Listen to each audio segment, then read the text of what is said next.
Season 28 is the season where you can hit 150 with a bunch of builds even without trying too hard. Rathma Army of the Dead, while an excellent farming build, is definitely outclassed by all the Blood Nova builds in pushing by a mile. Still, with some OK gear and around 2k Paragons, you can easily hit 150 with this as well. For the clear you see here, I used around 10 keys in total, played the build far from optimally, got a single pylon that wasn't a conduit, and still managed to complete the rift. If you decide to push with this, it is a very satisfying build to play, but it certainly requires some getting used to.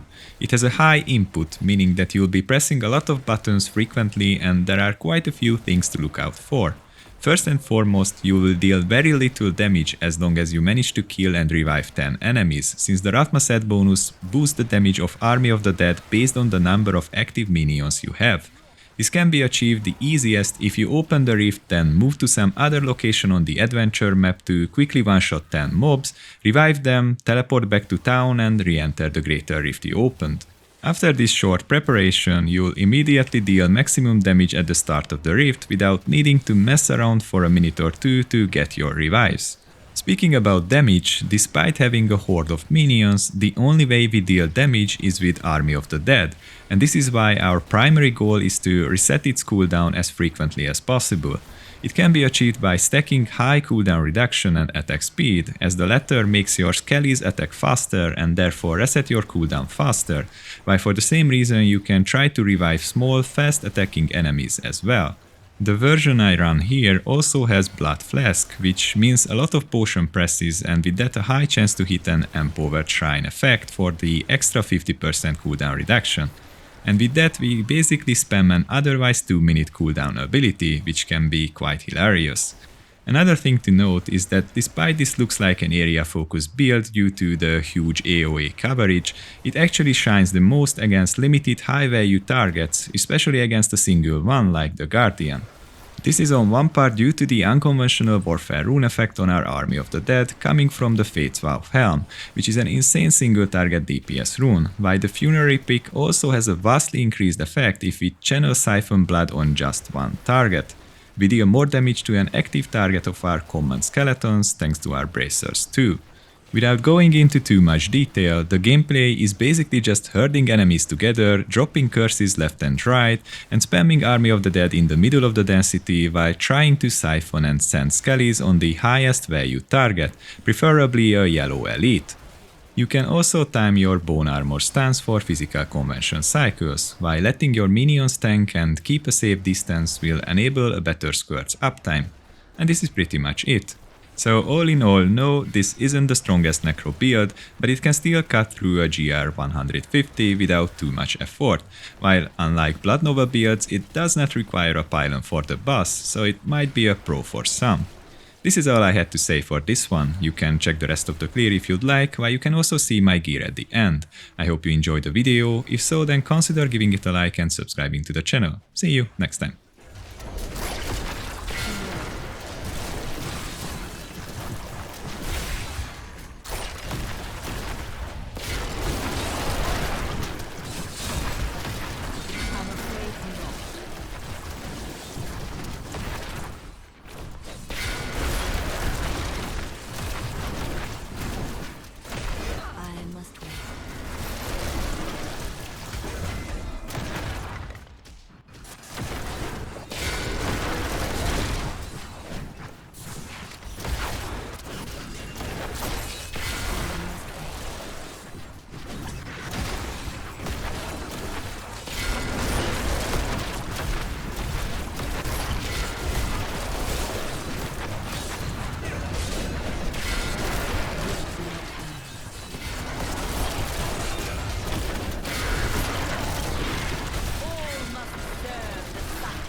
Rift Guardian is here.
Tell me of your glorious order. We seek the